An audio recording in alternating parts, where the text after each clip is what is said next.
Hi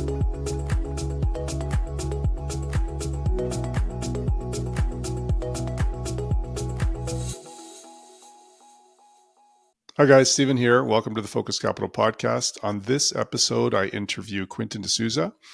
Quentin is a very successful real estate investor. He's got a portfolio of properties worth over $100 million.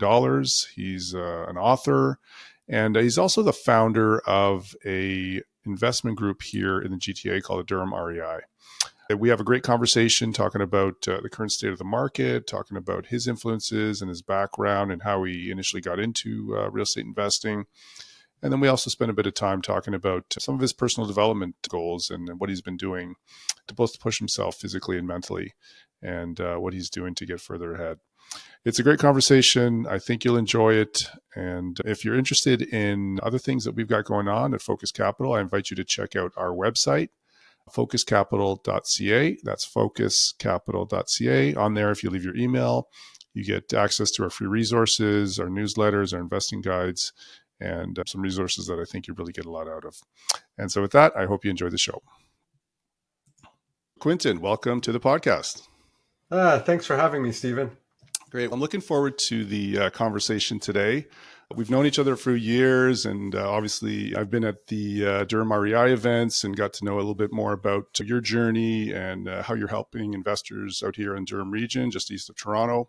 So I'm looking forward to talking about your background and how you got into real estate, as well as learning a bit more about what Durham REI and yourself are up to these days and sort of what you're seeing in the market. And then finally, talking a bit about the future and what the plans are and what you're seeing as next steps, not only here in Canada for the real estate market, but personally and some of the things you're looking forward to.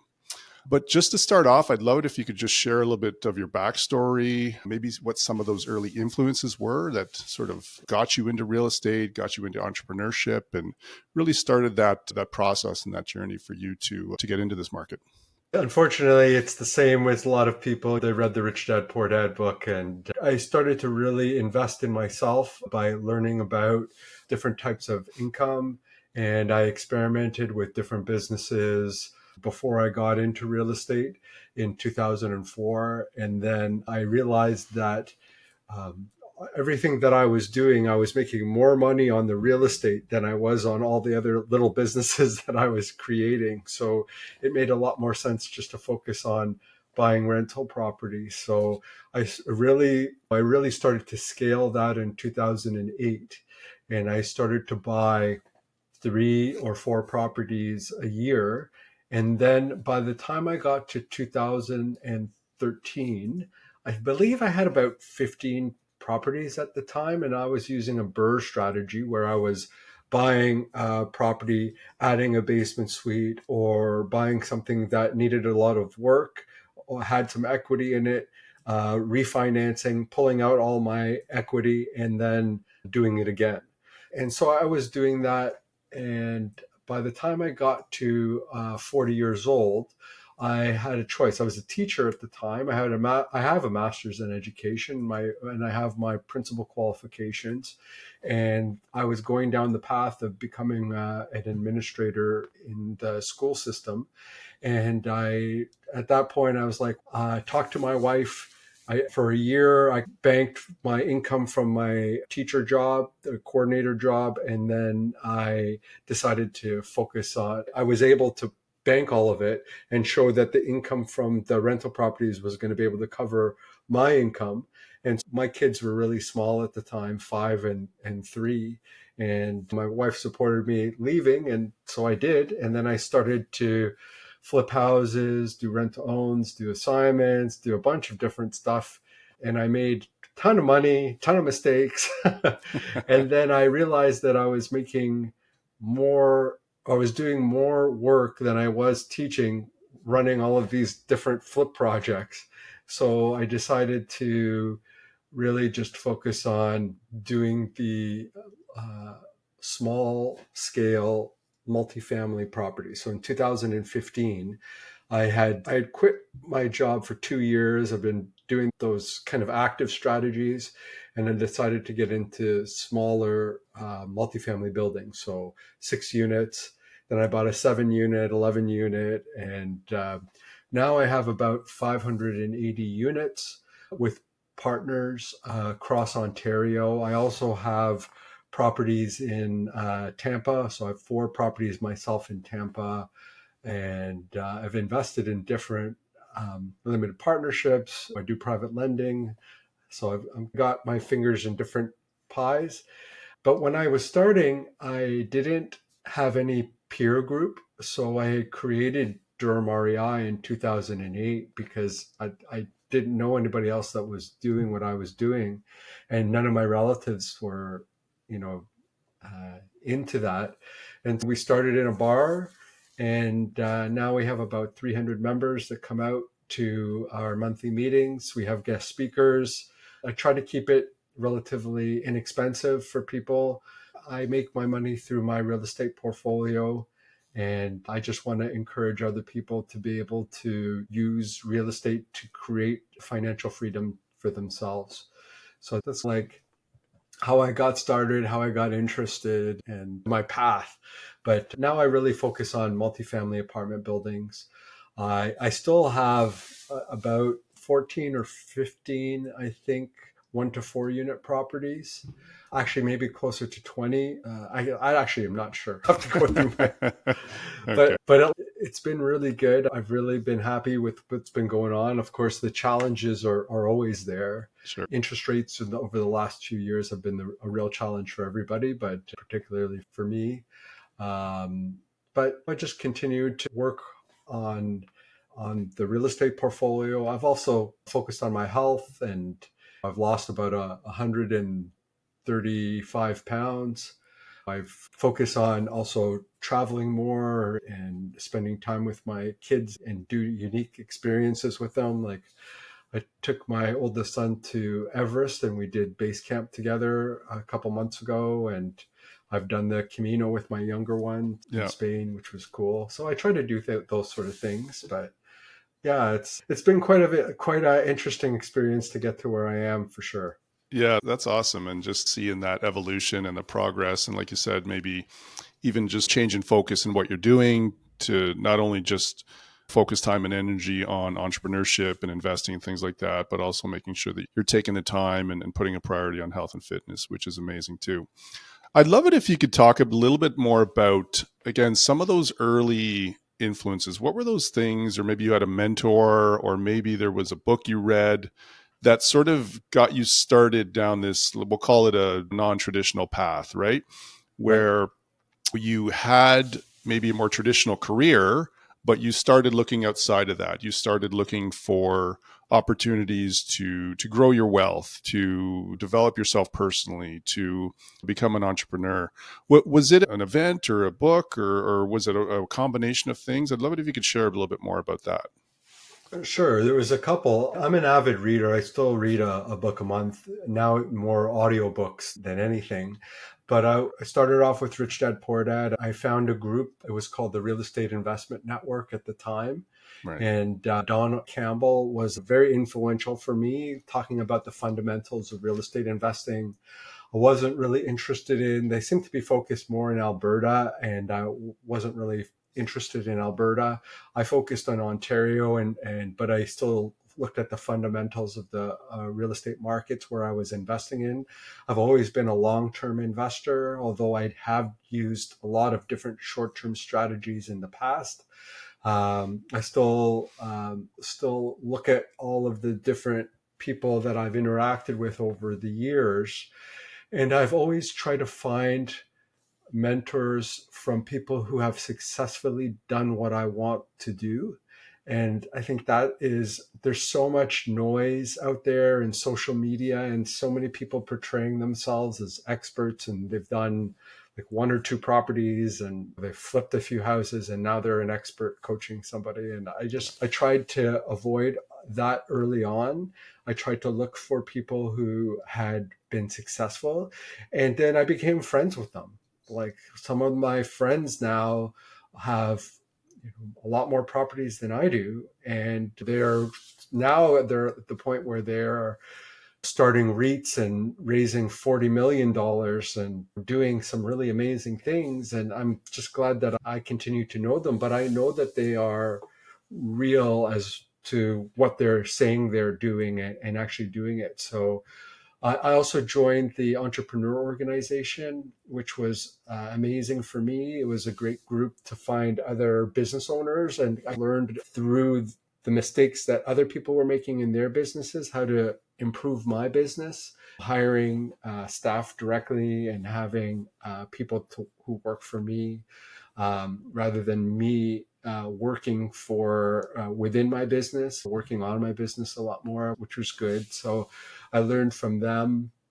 I still continue to have relationships with good people that I continue to learn from. And I think that's really key is that you need to find authentically authentic people. I found that through a lot of real estate groups that were out there, there are people who claim to be gurus and they maybe own a small percentage of a big property and that's about it. But they're they portray themselves as all of these different things that they're doing and they really don't. And so I tended to look for, like I said, the people that I could really authenticate, and those are the people that I kind of stick with. And I try to get those people to speak at Durham REI. So that's what my thing is. I've got a lot of people who ask me to present, and most of the people I don't allow to present because I've heard like the community. You think it's a big community, but it's not. It's a small community. If I ask two or three people, I can probably connect them to you and find out a little bit more about you and what you're doing and get some feedback. And so through that, I filtered out quite a few people who have asked to present and Yeah, didn't bother. that's an interesting point, Quentin. And you're right. I think it may seem like a big community, but really the community of people who are taking action and the people who are doing deals and investing and being really active in the market, that's a much smaller community. One of the things that I've seen at your events and just knowing different members is they're active. They're not just coming around, and some of them are, but like for the most part, coming around and really wanting to get information and learn and get practical strategies to do deals, to invest and to grow. Yeah, I think that's important. And you're right. I think, especially here in Canada and in Southern Ontario, the community is even smaller. So, yeah, that's a very fair point. Go ahead. And there's a lot of people like pushing their own agendas. They're selling, I don't know, let's say they're selling projects in the US to as a realtor, and which is fine. Everybody has to earn but at the same time, like you have to be invested in all of those things. If you're pushing that on other people, I want to see that you've been successful at doing that and probably successful for a few years because you haven't even seen a cycle. You haven't seen the ups and downs of the US market, how it works. It's very different than Southern Ontario. And same with other provinces. I don't want to pick on that, but like Alberta versus Ontario, industrial versus residential. You have to have experience in those areas before you start to tell people that it's a good thing. Yeah, for sure. Right? Yeah, Yeah. yeah. You're not just faking it. I wanted to ask you. I actually, before we hit record here, I actually grabbed some of your books, and I'd forgotten how many books you've actually written. It's quite a number, and I'd love it if you could share just a bit about writing these books. Was it just you were getting a lot of questions from people, and you said, "Hey, maybe I should just put everything in a book," or was this sort of how did that come about, and what was the process with writing that many? Yeah. So it's six books right Six, yeah. now. And the first book was the property management toolbox. And it really was it was a book so that if I were something to happen to me, that my wife could manage the portfolio of properties, and that's not going to happen today. But at the same time, it's been very handy because when I hire a property manager, I'm expecting them to follow my way of doing things, and having that book is easy way to share with them. Also, creating videos and courses around it helps to educate the people who work for me. But also, and I've done filling vacancies. I've done just a lot of different books that I think that people who have a lot of questions typically ask, and so it makes it easy for them to find the answers. And I've relied on books to act like a mentor to me, and I think that creating those books, if something were to ever to happen to me and my kids really get into real estate, they can have my voice in those books, and it can share my point of view around how to build a real estate portfolio. What are some strategies that have worked for me? How to create systems and processes in your business? How to find off-market properties? Like all those sort of things that help to make me successful. I've put it together in those books. And my goal is that one day, if my kids get really interested in it, that they are going to pick up those books and read them. And in the side benefit is that anybody can do it, right? They can pick it up and read it and get my insights. And if they want to follow in those footsteps, they can. Hmm. No, and that's awesome. And I really see a lot of the teaching background coming out in the books. And obviously on through the Durham REI, you've got courses and different training materials. And yeah, there's definitely a teaching focus there that you can really see coming out in all the materials. So Yeah, yeah. that's my background, right? I used to develop curriculum for the school district, and I actually was teaching teachers for a long time for the last few years that I was working at the school board. So I'm pretty familiar with adult learning and different models, but also I've found that real estate has really been helpful to me. And I really want other people. We have a real privilege in Canada. And sometimes I think we tend to victimize ourselves rather than looking at the benefits that we have and the opportunities that are there.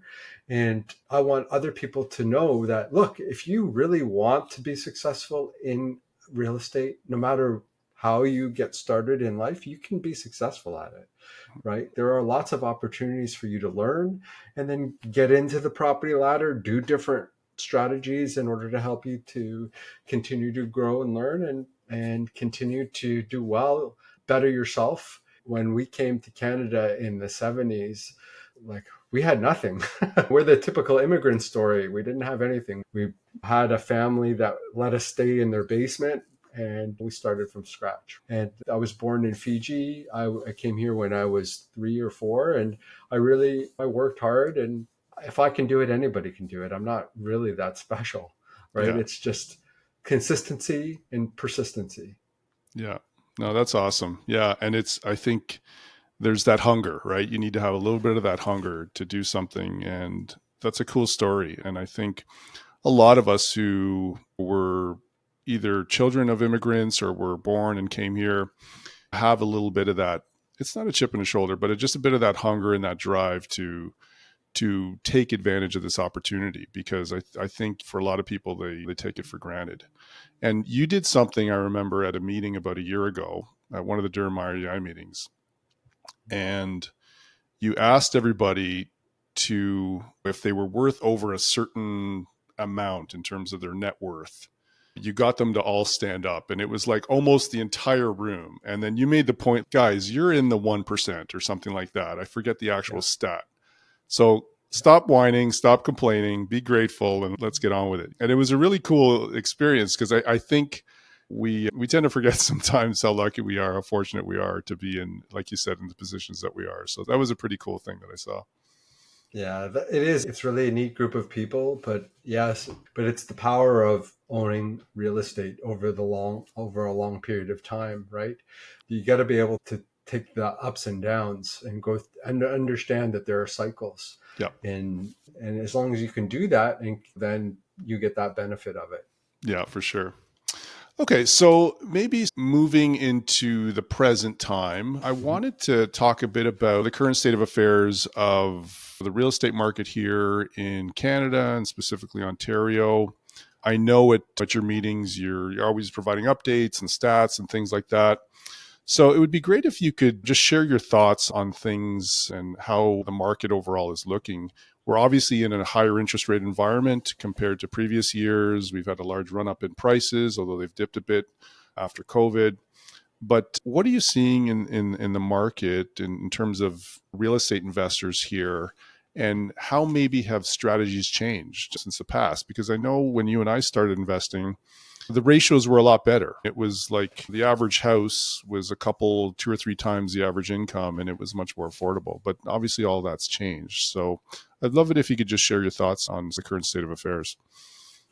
Right. So I don't really want to get political, but I think I have to start off with that there has been a real change over the last, I would say, 10 years, in particular from the federal government around the positive influence that investors have. Instead of looking at it as a positive, there's been a war on investors, I think, in Canada. Just from the different changes, it's really a blame game, blaming real estate investors for a lack of housing supply, not focusing on the real issue, which is how long it takes to build in these areas where we have issues, as well as the cost to build, the amount of fees and charges that are associated with it. So I think there's that part of it, that also financing. There's been a real, I would say, change in particular from the federal government on real estate investors, particularly owning 1 to 4 unit properties. From a financing perspective, it's very difficult for investors to own more than, let's say, 4 or 5 properties, or just even one property now. It's really challenging. And even those people who have existing rental properties, like a larger portfolio, it's impossible, or it's very challenging to refinance those properties. It's very challenging to continue to grow.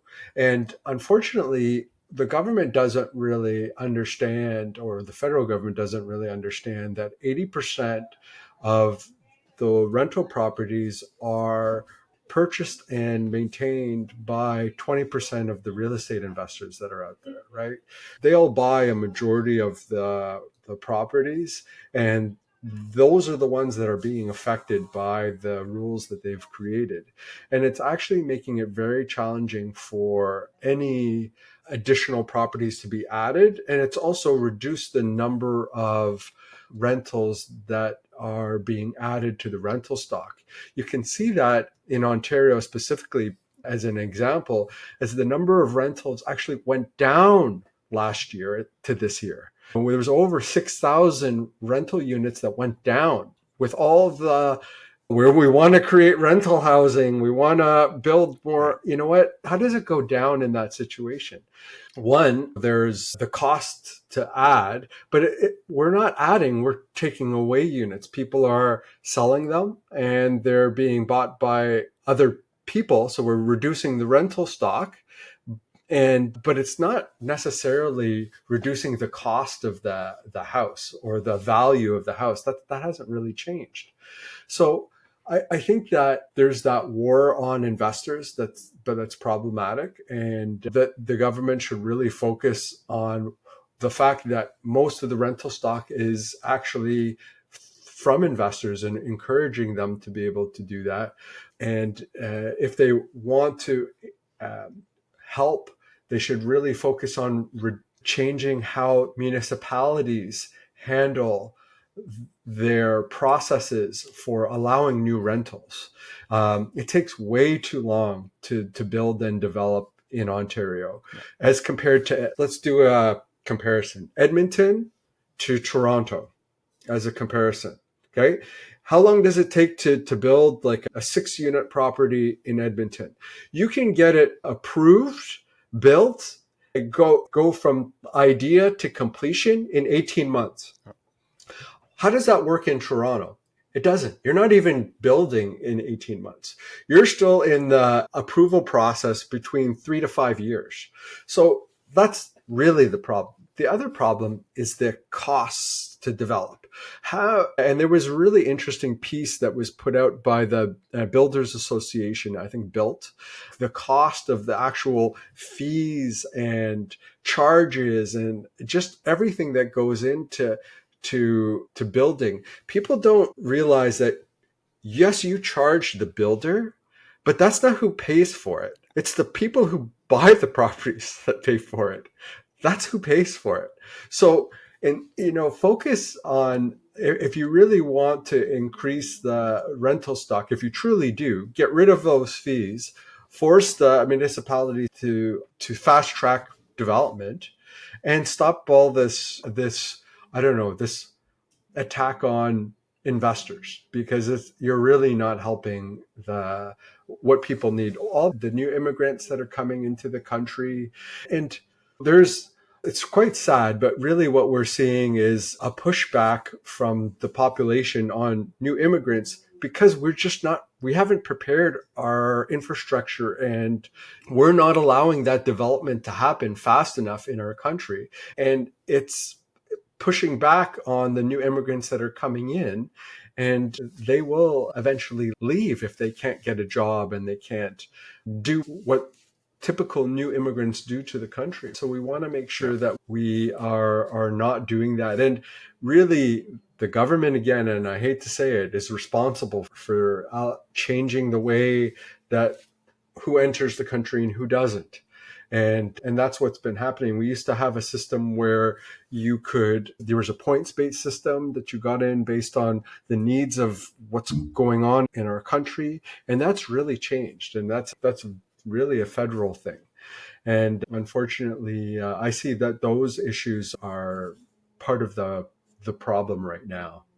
Yeah, no, for sure. And anecdotally, I'm seeing the same thing. I was mentioning before we started recording that I've sold a few properties in the recent years, and I know for a fact these were smaller residential rental properties, and the people buying them are not buying them to rent out. They're buying them to live in them. Yeah, anecdotally, I've seen that change in how people are acquiring these properties and how they're using them as well. Yeah, it's something the government should be paying attention to, and they should be encouraging landlords to provide quality housing for rent out there. And I agree. It seems like there's a battle going on there that doesn't need to be there.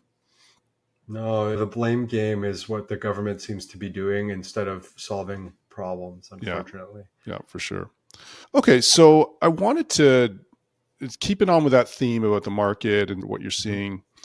Based on the conditions now, do you see strategies changing for sort of the smaller residential, we'll call them mom and pop investors, who maybe were able to be a lot more active before because just being able to acquire properties and rent them out and making the numbers work. And there was always the opportunity in previous years to get some cash flow from these properties. Have those strategies changed such that maybe it's pushing people to a more passive investment model versus being quote unquote active and acquiring portfolio properties? And now it's really a strategy of investing more passively or becoming a limited partner or something like that. What are you seeing from people that you talk to, or maybe people starting their sort of investing journey and getting into real estate investing? I'm still seeing some of what I've seen in the past, but basically people are moving out to smaller areas to be able to do those sorts of strategies. So we're seeing people do basement conversions, but they're out in Belleville or Peterborough, and they really have to be careful at the purchase price of those properties for the numbers to make sense. Sure. But they're still able to do that, or they're increasing the density from 1 unit to 2 units. So instead of just doing a basement suite, you might be doing a basement suite with a top up, or a basement suite with like a garage suite or something like that. We're seeing a lot of that happening. I also see that there has been a number of people who are partners within, I would say, different larger projects. So they're becoming partners in order to participate, but not necessarily do any of the hands-on stuff that they were doing before. So they would be like a joint venture partner or a limited partner. So people are getting involved that way and still being able to participate in real estate. But they've always done that, I think. I don't know if they would say there'd be more or less, but I definitely think that there is, in the Greater Toronto area, there's a lot less people investing in real estate than there was in the past, I would say that there's been some real damage that the condo market is in right now, and it's going to continue to be for the next, I don't know, year to 2 years. We've got a lot of product that's still coming on the market, and the prices of those units are less than what the value of the unit is. And people still have to close on them, and there's a lot of issues with that. And that was, if you looked at, maybe if I asked you what you thought the strategy of the Ontario government or the federal government's rental strategy was, you might respond to me, oh, it's like condos, like investors buying condos so that they could have these rental units. That's not working anymore. And so on top of that not working and forcing out financing, it's making it more difficult for any strategy to work. But I do think that this is cyclical. It always does get harder before it gets better. And we're in a cyclical phase because of interest rates. Really, we've seen 2 cuts of a quarter percent. And we probably need to see at least another percent to 1.5% to really see those effects help the market. But there are going to be, I think, some systemic changes, particularly when you look at condos, because people were negative cash flow $500. Now they're negative cash flow $3,000 per month. And if you're speculating, that's what I would refer to condo investment as speculating on a future appreciation, then if you're not making any appreciation and you're losing $3,000 a month, you're going to be hard pressed in the future to go and buy those same investments in the future. So I think that in itself is going to drive away a lot of the current investment in that space. So that'll be very interesting to see in the next few years how that plays out. I do think that the detached home market is still going to be quite strong in the future, just because I think it's very challenging to actually own those properties and continue to. I think it's always better to own land than air, which is what I consider between a condo and a detached house. So I think that there will be some value in those, but it's going to take, I see that as coming back faster than the condo market. And so if you're going to look to what is going to work in the future and what's working right now, I would say, again, some of those conversions. And I'm also seeing apartment buildings again working. Like in the last, I don't know, year and a half, I haven't bought I think the last building I bought was a 17-unit building about a year and a half ago. And the numbers worked because the financing worked at the time. And over the last year, or I would say, let's say about a year and a half ago to about 6 months ago, prices didn't change very much on apartment buildings. People were still pricing things very similarly. There was some price decreases, but people were trying to use cap rates that just didn't make sense. And now I'm seeing some capitulation in the apartment building market, so that I'm starting to look at deals again because the numbers are starting to work. People are saying, okay, let's add a seller like a VTB onto this. And then the numbers start to work on this apartment building. And so now I'm starting to look at opportunities again, because I wasn't for a while, because the prices didn't make sense and the financing didn't make sense. So why would I buy something So? No, and that's true. And I think it speaks to the fact that in this type of market, you just have to get creative. And it's the VTB is one example of it. Private lending might be an example of it, working with the seller to do some sort of an arrangement where you could acquire the property maybe over a longer period of time. Yeah, I think there's opportunities in every market, but yeah, the real creativity needs to come out in these types of scenarios and in order for you to... And again, some of the rules that CMHC came out with financing, it blew my mind. And they got rid of it. But why would you even put that in there? Like, they had controls over how you were to use the funds from a refinance. You couldn't move from a private lender into CMHC. You had to go with a CMHC approved lender first before you could go to CMHC. Like, all of these rules that they seem to arbitrarily, and they may have had some sort of I don't know, philosophical reason why it makes sense to do it, it doesn't financially make sense. And you know what? This is a business. It's not just a philosophy. And if you're not going to make money, why would you do it? And the more and more the federal government is making changes, the less and less investors are wanting to invest in a market where they can see the government make these changes. They would rather go somewhere else and spend and invest their money. And they're driving out investors by making those types of changes.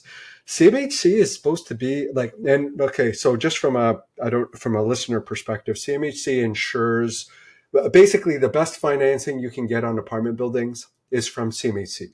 And they can give you 35-year amortization, 40-year amortization, 50-year amortization, depending on how old the building is, the quality of the asset, the debt coverage ratio, all of that. But so if we didn't have CMHC financing, a lot of the deals that you see don't pencil. They don't make sense. And that in itself is a challenge. But it's also what happens is CMHC is supposed to insure mortgages, but now they've become a policy arm of the government. And they're basically doing what the government is asking them to do in their own way. They're not an independent organization, and they're uncompetitive because if you're looking in the residential space, you have three other insurers, right? You have CMHC, you have, what is it, Canada Guarantee. You have a couple of different insurers that compete for business, right? In the multifamily space, there's only CMHC, and they're not allowing, it's not that those other insurers don't want to participate. There is the default rate for multifamily buildings is so low. They would love to be part of that space, but they're not allowed to be a part of that space. So that's a competitive problem, but it's also, it allows the government to control policy in the country when it comes to multifamily. And a lot of people don't understand that's some of the connections that are happening. But it certainly makes for some challenges when it comes to investors investing in different assets. Sorry, we went around. No, that's fine. No, it's interesting to hear your perspective on that because obviously I don't invest in multifamily, but I hear from a lot of investors who are like yourself doing these multifamily deals and the different factors that CMHC is putting forward and how that all relates to maybe affordable housing and things like that. So there's a lot of requirements need to be fulfilled. I'm an advocate of the government really just getting out of the way and letting us investors do our thing, making it as easy as possible. Because I think in the end, everybody wins if we do that, right? If it's a fair market and you just let the government get out of the way and let the investors do their thing, it's going to be competitive. And at the end of the day, you're going to provide a quality product to your tenants, which are your clients, right? Because those are the people that are going to be dictating the terms. So yeah, so I agree with what you said there. I wanted to maybe just switch gears here, Quentin, and talk about looking forward, talk about what you see coming on the horizon. Things have obviously changed. We've talked about strategies and people who are maybe doing certain types of investing and active versus passive and things like that. But would love to get your thoughts on how you see the market rolling out over the next few years here in Ontario specifically. We've got a huge number of people coming here through our immigration programs. Our population base is growing here in Southern Ontario by leaps and bounds. And you've mentioned some of the challenges we have, right? We've got a lot of red tape when it comes to building new developments. We got a lot of red tape when it comes to getting permits and approvals, and that pushes things back and ultimately makes them more expensive. It'd be great if you could just talk about how you see the market in the next few years. I know you don't have a crystal ball, but would just love to get your thoughts on maybe some of the changes coming down the pipe or opportunities even for people to invest in going forward. Yeah, okay. So a couple of things that people need to keep in mind with regards to interest rates. So interest rates do have an effect on the price of residential properties. And the speed at which interest rates decline versus the speed at which interest rates increase is a much higher speed that rates decline than they usually increase. So if you look back into the past and you look at the rate of decrease, it's usually a lot faster than what they've increased. And if you look at what we've had in the last couple of years, we've had a huge increase over a period of time, and then a hold. So I'm expecting interest rates to decline probably faster in the next year and a half. I would expect to see at least 2 quarter point cuts, if not a whole percent cut before the end of the year, and another probably either a half or full percent next year.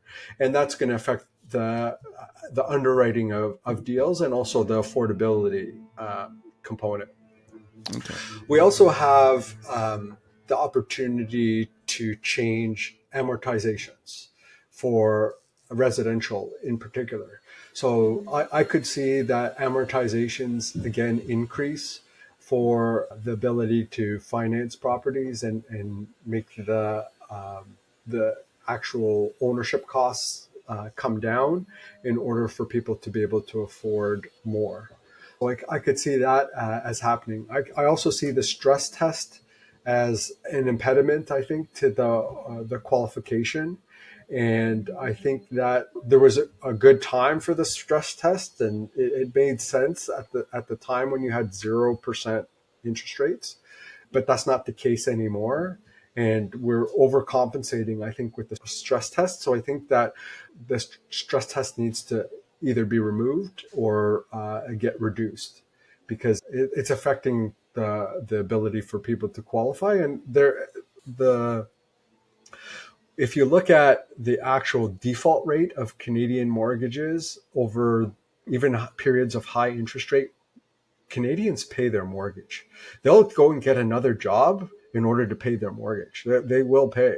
And we have a very low default rate, even with higher. If you go back to the 80s and 90s and you look at default rates, we still don't have huge default rates as if you were to compare that to the US, which is a much larger market. We have a small default rate. So I think we've overdone it when it comes to tightening on financing and qualification. So I see that as cyclically changing.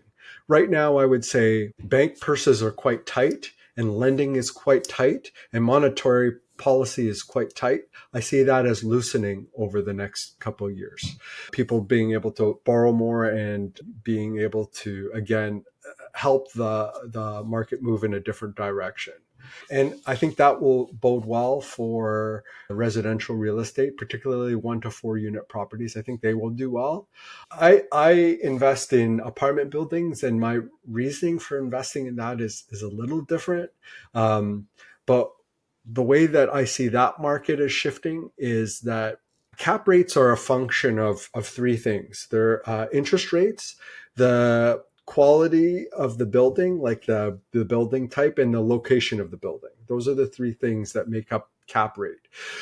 But if interest rates decrease by 1.5%, and really we're looking at the bond rate when we're talking about either the 5-year or the 10-year bond rate when we're talking about multifamily buildings, that is going to change the value of the buildings again. You're going to see some cap rate compression. We've seen some cap rate expansion. We're going to see some cap rate compression again when it comes to those buildings. So I think that buildings will do well, particularly if you're purchasing buildings now, because nobody's buying buildings now. And if the numbers really make sense on those buildings, like what I'm seeing, if you can buy those buildings now, you're going to be doing well in a year from now or 2 years from now. Yeah. But really, like I'm a cash flow investor. I want to buy properties that are cash flow positive, and I want to buy buildings that are cash flow positive. So as long as that makes sense and you can hold on to the asset I'm a long-term investor. I want to own it for 10 years at least. If I can do that, then I'm going to do well because I know that the value of money the value of the dollar is going to go down over time, right? So that's fundamentally part of one of my beliefs that helps me to continue to want to invest in real estate, because they're assets and I hold the asset, and the dollar that that asset is numerated in is going to go down in value. Therefore, the value of that asset will go up. Right. But not a lot of people think like that. Right. But I think that if you own assets over the long term, you'll do well. It doesn't actually have to be like real estate. It could be like gold and silver. It could be like other assets that are like intellectual assets. It could be like Bitcoin. It could be commodities. It could be those things. But owning those things over a longer period of time, like a 10-year horizon, the value of the dollar is going to go down. Therefore, the asset value will be worth more, or at least retain the actual purchasing power. And that's how you do well over time in real estate. Right. So I wanted to ask you a bit more about your personal sort of investment strategy looking forward over the next few years. So you talked about the fact that you're investing in these larger multi-unit residential buildings. And you also mentioned that you've started investing in the United States as well. So could you talk a bit more about maybe how your strategy is evolving? Are you still looking at deals here in Southern Ontario, or are you focusing in on other markets now? And how do you see that rolling out? So I've been investing in Tampa in the US since 2018. So I've got 4 properties there, 2 duplexes and 2 single families. And I bought those in 2018 and 19 and 20. And they cash flow after all my expenses, probably about 3,500 a month now, after, because I've been able to. So that is a little separate thing. And it's, for me, it's a hedge against the Canadian dollar and the Canadian economy, because I own assets outside of Canada in another currency. And basically that helps for traveling, right? It's good travel money, right? But it's not really, and it gives me that hedge. I am bullish on multifamily real estate in Ontario in particular, because of the problems with developing in Ontario. I know I can tell you what the solution is, but nobody's going to listen to me. So I can keep saying it. Nobody seems to listen. But rent control is one of the problems in Ontario, and I don't think that's going to go away. And that problem is why you don't have the type of development that you would want to see. Nobody wants to hear that. Even though new developments aren't rent controlled, it's just one government away from being rent controlled, right? Like when the Liberals came in, they got rid of the exemption, and a whole bunch of rental projects were canceled. And then the Conservative government came in and added it back again. And then all of a sudden we started to have more rental projects. So I think that like I always see the obstacle as the opportunity, and I see the opportunity is that if you can, multifamily apartment buildings is really a business. And if you can increase the income or decrease the expenses, you're increasing the value of the asset. And that's what I do in my business. And I own 25 apartment buildings. The largest is 94 units. I like to somewhere between 10 and 25 units is a sweet spot, because the REITs aren't usually in there, but now I'm starting to see some REITs in the 20 unit space, which is interesting. And there are a lot of other investors that are creating these mutual fund trusts and raising capital in order to invest in different projects. That could affect my strategy, but I'm always being flexible, right? I own a lot of the buildings that I'm invested in. So I own at least 25%, sometimes 50% or 100%. And I do not have to buy another piece of real estate for the rest of my life. It's not necessary for me. I own 125 million in assets. I don't need to, but I understand what I'm doing, and people always are looking to talk to me about partnering on different assets. So I'll continue to do what I'm doing, but I'm going to be very particular about what I'm buying in the future. So it allows me to be a little bit more particular, but I'm still buying multifamily buildings as long as the numbers make sense. And I've learned in the last year and a half that taking on the right partners is really important. You need to have partners that are in it with you through the thick and thin. They need to understand that interest rates went up. All of a sudden, we're cash flow neutral now, and then you have a big turnover of a unit, and you have to bring in capital in order to renovate the unit, in order to increase the value of the property. If you don't have the right partners that are in it and understand that, you're going to be in trouble.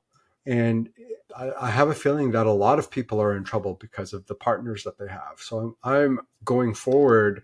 I am very particular about the partners that I have, for sure, because if there's a capital call on a project, I have to put just as much capital in as somebody else.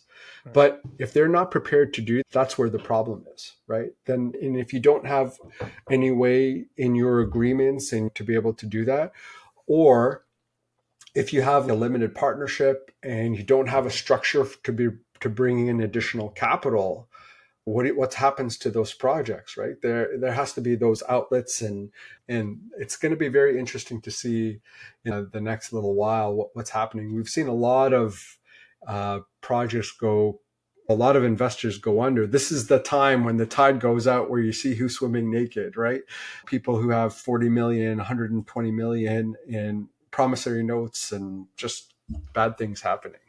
You've seen it, and I think we're going to continue to see that also in the condo market in particular. But I just came back from Ireland for 2 weeks, and I was in an Uber, and I was we were getting a ride back from the Toronto airport to home.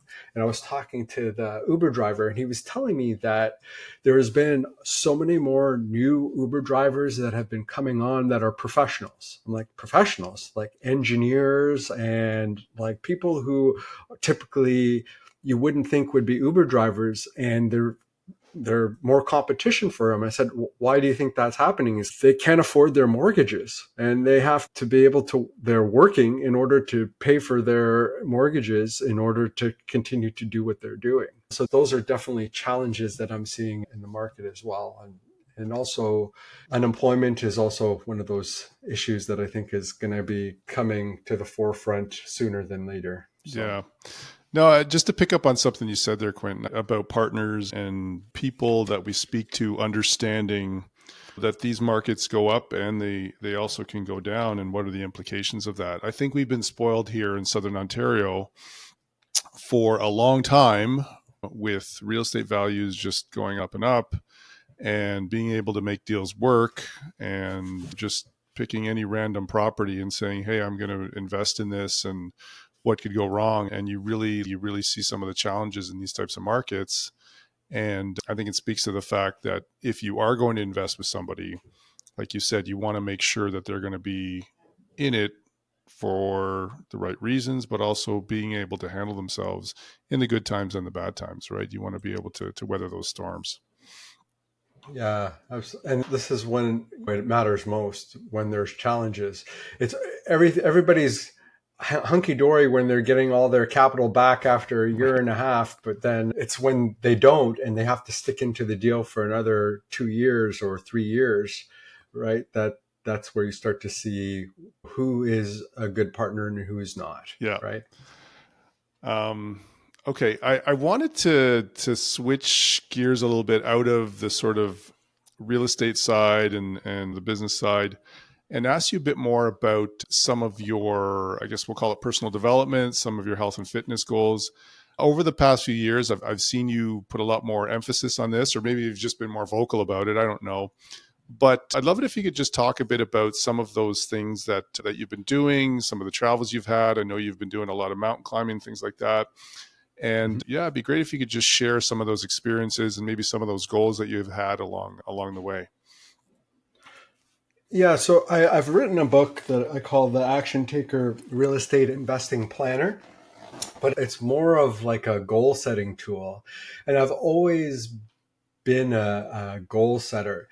But the way that I've done it is I do what I would call 10-year goals, but I do it in different parts of my life. So not just finances, but physical, relationship, all spirituality, all of these different areas. So there's a wheel of life that Tony Robbins uses. And every quarter I look at it and I say, okay, this is how well I've done. And at one time, back in 2018, my finances and my business section was like an 8 or 9, and my how I felt physically was like a 1.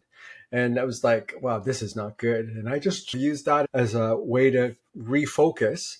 And what ended up happening is like I focused on my fitness and my business actually doubled.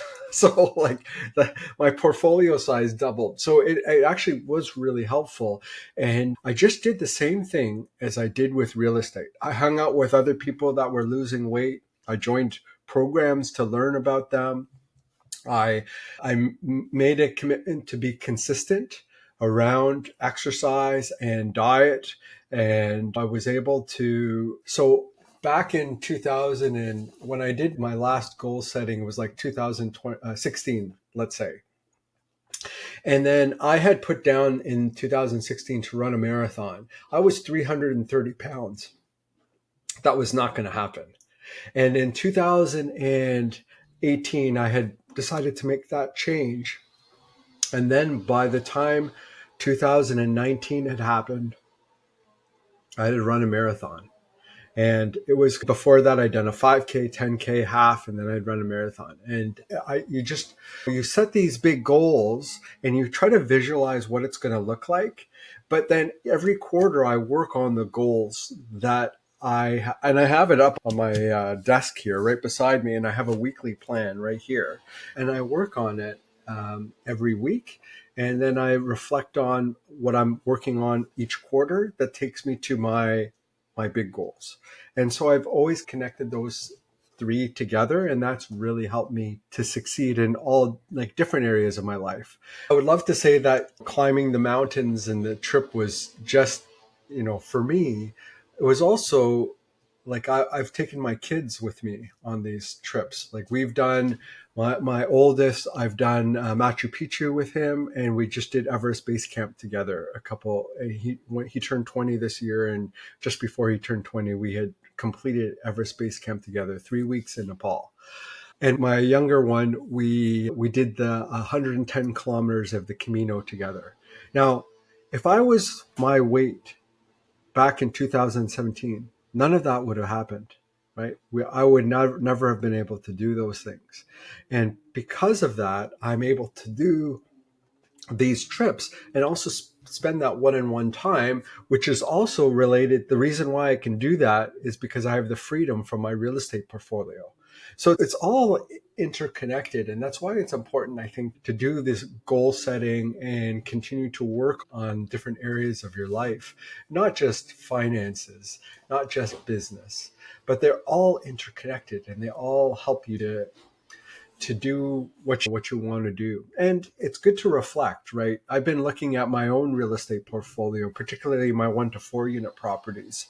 And I really don't want to leave tons and tons of millions of dollars to my kids. It's not what I want to do. I want them to build their own portfolio. So I'll probably look at selling some of those smaller properties over the next year, like next 15 years, like maybe 1 or 2 properties a year.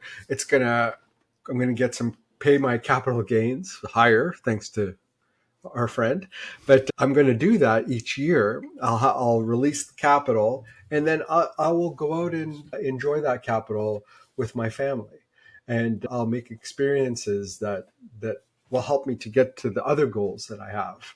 And so it's all interconnected. I am really a big fan of personal development.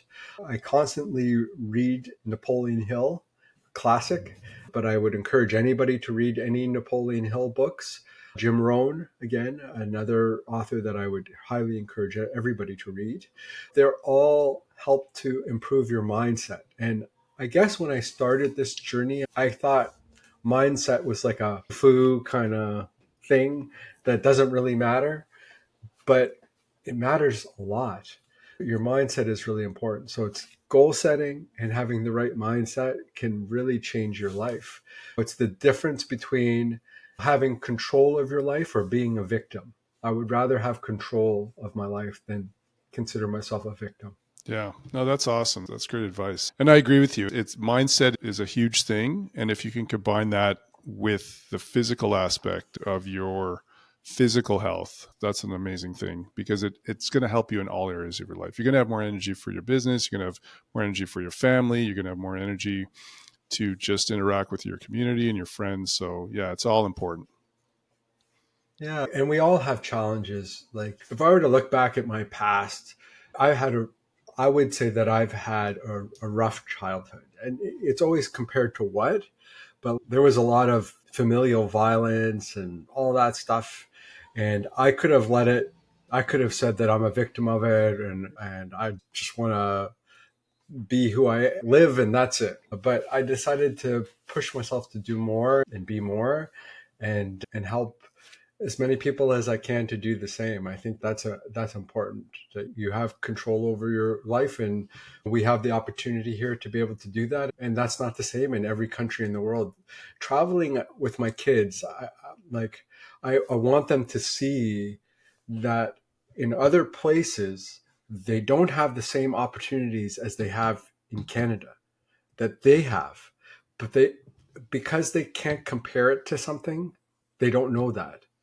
And that's why travel is important for people to be able to even like travel outside of your city, Yeah. travel to a different province, travel to a different small town or a different place, compare, see what it's like. I think that's why that's important because it helps people to, especially kids, to see that there's something else. Yeah, no, that's awesome. I wanted to ask you about your kids. Do you see them continuing on in your footsteps, getting involved in real estate or entrepreneurship? How do you see that going forward? I try not to influence them too much, but they hear it from me a lot. Yeah. And I know that my older one, what I'm looking to do is I'm organizing a trip to Tampa in November with Durham REI, but I would like to see if I can purchase a property with my son down in Tampa. So to get him into the property ladder, but also because it's a place where he has enough money that he can bring it to the table that he saved up to be able to purchase something. I think that's something that I see him. He's already shown interest in it, but he has to also be committed, right? He has to put the money in. I'm not a person that just wants him to have it. He needs to commit himself to do it. My younger one, I think he's really interested in it. So I think he would be very interested in continuing on as well. But it's the commitment, right? Yeah. Everybody can say it, but I want to see the commitment and that's going to take some time. Yeah. But I do see that they're both interested in it. I just don't see the commitment as much yet because think of yourself at that age. Like I was more interested in girls and Cars and like other stuff.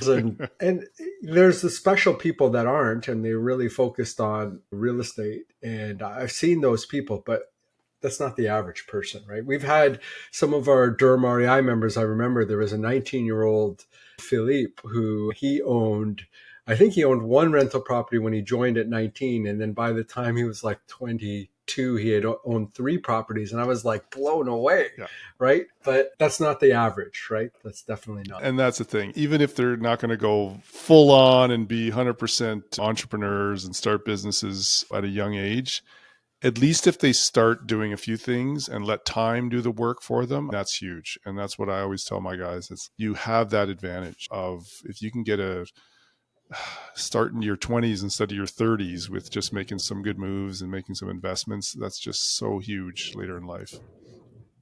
Oh yeah, Yeah. absolutely. It's really amazing that the opportunities that they do have instead of, and I think that again, what I hear a lot of people say, and a lot of like young people in the 20s, I'm never going to be able to afford to buy a property. I'm never going to do this. I'm never, that's a mindset issue. It's not a real problem. Yeah. We've all said that. Nobody has said anything different than that in the past. The difference is you have to ask yourself, how can I do that? How do I buy a property? How can I get on the property ladder? How can I own assets? How do I do that? And I think once that mindset shift changes, that's when it will improve for them, Yeah. those people, right? Awesome. Yeah. Very cool. Very cool. Okay. So as we're wrapping up here, Quentin, I wanted to just give you the opportunity to plug anything that you maybe want people to know about. And also, if you could just share what's the best way for people to find out more about you and maybe some of the work that Durham REI is doing and some of the things that you want to promote. Yeah, feel free to go to durhamrei.com. There's like a scoring system. There's lots of free stuff on there that you can grab to learn about real estate investing and come out to a meeting. If you mention this podcast, I'll make sure that I'll give you a free guest pass to come out to the meeting if you have never come out before. And I'd love for you to learn about investing in real estate and continue to grow. You can get in touch with me through durhamrei.com or going to my link tree, which I'll give you the link to. And I've got all my social media on there. I post all my trips and share some tips on Instagram around real estate investing. So if you want to keep track of me, it's QManREI over there. Awesome. Okay. Yeah, we'll make sure to put all that information in the show notes, Quentin. So again, thank you very much for being on the podcast today. Really enjoyed the conversation, and it was great talking to you today. Thanks a lot. Thanks, Stephen. Okay. I hope you got some value out of this podcast episode. I invite you to like and subscribe to the podcast, leave a review, leave a comment, let us know what you think. And for any other information about us, what we're doing, and the types of investments we're into, please visit focuscapital.ca, and on there you can find a ton of information, additional podcasts, and a lot of free resources. That's it for this podcast episode. Bye for now.